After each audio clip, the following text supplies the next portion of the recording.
আসসালামু আলাইকুম। এখন শুনবেন সংবাদ শিরোনাম। আইন শৃঙ্খলা পরিস্থিতির উন্নতি হওয়ায় পর্যায়ক্রমে ব্যারাকে ফিরে যাবে সেনাবাহিনী, জানালেন স্বরাষ্ট্রমন্ত্রী। তালিকা করেই চলছে অভিযান। সুশাসন ও দুর্নীতি বিরোধী অঙ্গীকার বাস্তবায়নে প্রধানমন্ত্রীকে টিআইবির একগুচ্ছ পরামর্শ ইতিবাচকভাবে গ্রহণ করেছেন তারেক রহমান। গফরগাঁও স্বাস্থ্য কমপ্লেক্সে কোটি টাকার কেনাকাটায় অনিয়ম, দরপত্র মূল্যায়নে পরিবার পরিকল্পনা কর্মকর্তার স্ত্রীকেই রেখে গায়েবী কমিটি।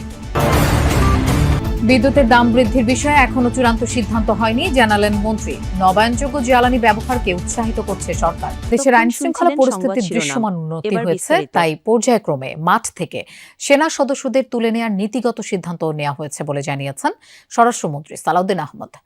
সিলেটের পাথরকুয়ারি নিয়ে বৈঠক শেষে কথা বলেন তিনি। মন্ত্রী বলেন, প্রতিদিন কিছু না কিছু দাগী আসামি ধরা পড়ছে। তিনি বলেন, কেউ আইনের ঊর্ধ্বে নয়। তালিকা তৈরি করেই অভিযানে নেমেছে আইন শৃঙ্খলা বাহিনী। এ সময় মন্ত্রী বলেন, পরিবেশের ভারসাম্য রক্ষা করে সিলেট ও সুনামগঞ্জে 2 জেলায় পাথর উত্তোলনে ইজারা দেয়া যায় কিনা তা খতিয়ে দেখতে সিলেট বিভাগীয় কমিশনারকে প্রধান করে একটি কমিটি গঠন করা হয়েছে। সুশাসন ও দুর্নীতি বিরোধী অঙ্গীকার বাস্তবায়নে প্রধানমন্ত্রী তারেক রহমানকে বেশ কিছু পরামর্শ দিয়েছে টিআইবি। সচিবালয়ে প্রধানমন্ত্রীর সঙ্গে সাক্ষাৎ করেছেন টিআইবির নির্বাহী পরিচালক ডক্টর ইফতেখারুজ্জামান। সাক্ষাৎ শেষে একথা জানান ইফতেখারুজ্জামান। তিনি বলেন, পরামর্শগুলো ইতিবাচকভাবে গ্রহণ করেছেন প্রধানমন্ত্রী তারেক রহমান। জানান, অঙ্গীকারগুলো বাস্তবায়নে সাধ্যমতো কাজ করবে বলে আশ্বস্ত করেছেন প্রধানমন্ত্রী তারেক রহমান। আরও জানান, 2028 সালে অনুষ্ঠিতব্য আন্তর্জাতিক দুর্নীতি বিরোধী কনফারেন্সটি বাংলাদেশে আয়োজনে প্রধানমন্ত্রীর সহযোগিতা কামনা করেছে টিআইবি। আলোচনা করে সিদ্ধান্ত জানাবেন প্রধানমন্ত্রী। এই কনফারেন্সের মাধ্যমে সরকারের দুর্নীতির বিরুদ্ধে অঙ্গীকার ও প্রতিশ্রুতির প্রকাশ ঘটবে বলে প্রত্যাশা টিআইবির। গফরগাঁও উপজেলা স্বাস্থ্য কমপ্লেক্সে প্রায় 1,14,00,000 টাকার সরকারি কেনাকাটায় বড় ধরনের অনিয়ম ও অর্থ কারচুপির অভিযোগ উঠেছে।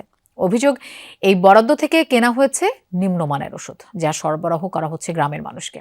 এই বড় অঙ্কের ক্রয়ে উপজেলার স্বাস্থ্য ও পরিবার পরিকল্পনা কর্মকর্তা ডাক্তার মোহাম্মদ জামাল উদ্দিন নিজের স্ত্রীকে সদস্য করে গঠন করেন 3 সদস্যের দরপত্র মূল্যায়ন কমিটি। অথচ কমিটির সভাপতিই জানেন না কোনো সভার কথা। যমুনা টেলিভিশনের অনুসন্ধানে মিলেছে এসব চাঞ্চল্যকর তথ্য। 2025-26 অর্থ বছরে গফরগাঁও উপজেলা স্বাস্থ্য কমপ্লেক্সের জন্য কেনা হয় প্রায় 1,14,00,000 টাকার ঔষধ ও সরঞ্জাম। গত 15 মার্চ হাসপাতালের স্টোরে মালামাল বুঝে নিতে গিয়ে সার্ভে কমিটির সভাপতি ডাক্তার মোহাম্মদ কায়সার হাসান খান দেখতে পান বেশিরভাগ ঔষধ ও সামগ্রী নিম্নমানের, অপ্রয়োজনীয় এবং অতিরিক্ত দামে কেনা। তার অভিযোগ, এই কেনাকাটার জন্য তাকে সভাপতি করে কোনো দরপত্র মূল্যায়ন কমিটির সভাই হয়নি, বরং অফিস প্রধান ডাক্তার মোহাম্মদ জামাল উদ্দিন নিজেই ইজিপিতে সভাপতির আইডি খুলে টেন্ডার প্রক্রিয়া সম্পন্ন করেছেন। তথ্য অধিকার আইনে সভার রেজুলেশনের কপি চেয়েও মেলেনি কোনো তথ্য। পরে অনুসন্ধানে পাওয়া যায় কমিটির রেজুলেশন, যেখানে সদস্যদের স্বাক্ষরের ঘর ফাঁকা। একই ফাইলের ভিন্ন কপিতে সভাপতির স্বাক্ষরও আলাদা। এছাড়া কমিটিতে সদস্য করা হয় অফিস প্রধানের স্ত্রী ডাক্তার শামিমা সুলতানাকে। তিনি জানান, 2025 সালের 30 ডিসেম্বরে সভা হলেও তিনি অংশ নেননি তাতে। এবার গফরগাঁও হাসপাতালে যাওয়া যাক। কমিটির আরেক সদস্য ডাক্তার SM ইমতিয়াজ হোসাইন বলছেন, কোটি টাকার কেনাকাটার সিদ্ধান্তের মিটিংয়ের দিনক্ষণ মনে নেই তার। বক্তব্য না দিয়ে ফোনে ধরিয়ে দেন অফিস প্রধান ডাক্তার জামাল উদ্দিনকে।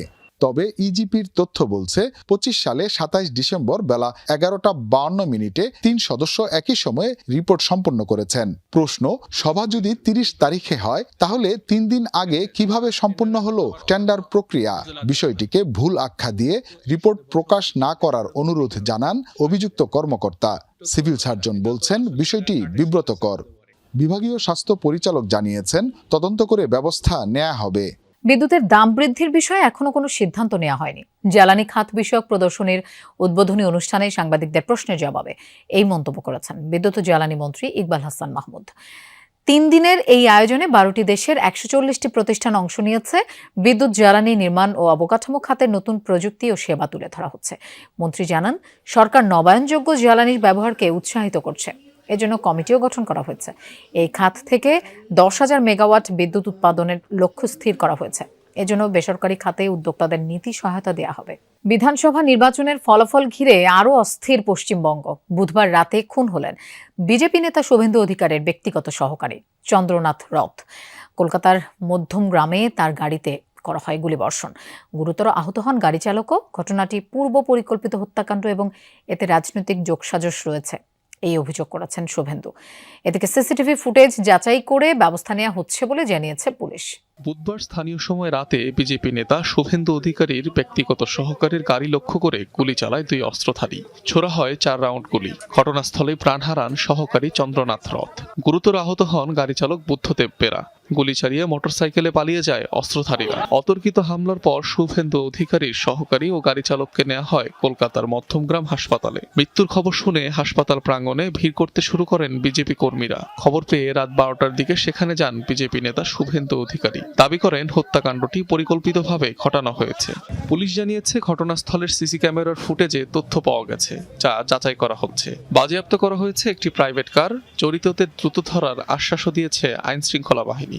অপরাধে ব্যবহৃত একটি গাড়ি জব্দ করা হয়েছে। সেটির নম্বর প্লেট বিকৃত করা ছিল।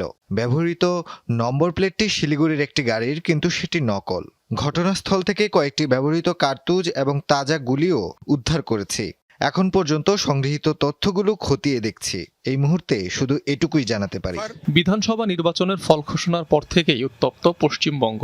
রাজ্যের বিভিন্ন জায়গায় সহিংসতায় এখন পর্যন্ত প্রাণ গেছে অন্তত 6 জনের। পশ্চিমবঙ্গের মালদায় এক বিজেপি সমর্থককে কুপিয়ে হত্যার অভিযোগ উঠেছে। জেলার ইংলিশ বাজার পৌরসভার 1 নম্বর ওয়ার্ডের গাদুয়া মোড় এলাকায় এই ঘটনা ঘটে। নিহত বিজেপি সমর্থকের নাম কিষান হালদার। তার বয়স 28 বছর। পরিবারের অভিযোগ, বুধবার রাতে তাকে কয়েকজন ফোন করে ডেকে বাসা থেকে বাইরে নিয়ে যায়।